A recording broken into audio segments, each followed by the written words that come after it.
Hi, on this channel we like to talk about TV, films and comics, and today we're going to talk about a graphic novel called Severed by Scott Snyder and Scott Tuft.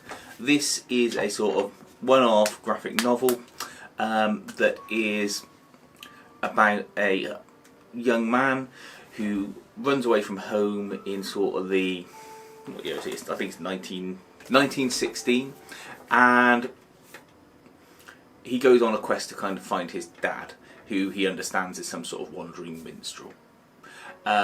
He himself plays a violin, and along the way he goes to sort of Depression era cities, and he meets up with a friend, and they in turn meet up with this travelling salesman chap. And you see from very early on in the first issue that this guy is a monster.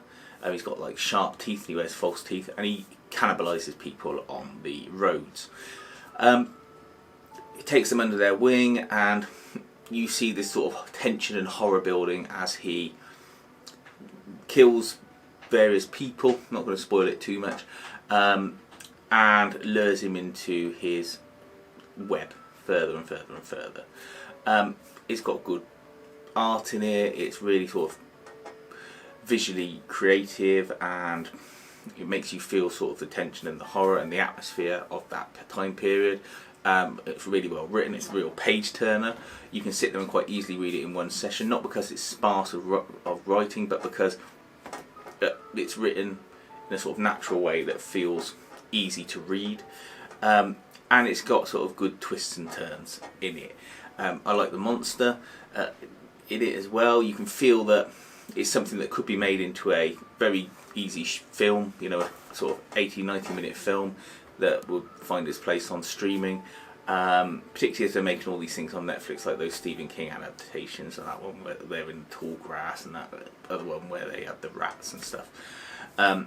This would fit in and be way better than that. And it's got a good sort of twist at the end of it as well. I didn't even know this existed. I was just looking through a site where I get cheap second-hand graphic novels from, and I got this for like £2.69, and it's totally worth it. I wish now I'd got the hardback version that they also do of this, because the artwork's so much better than I thought it was going to be, and it's such a nice story. I'd rather it in a sort of deluxe edition to present, but it's definitely worth picking up. Severed, a sort of overlooked Scott Snyder book that's out there. Please let me know if you've read it and what your views on it are. Otherwise, please feel free to like and subscribe, and thanks for watching.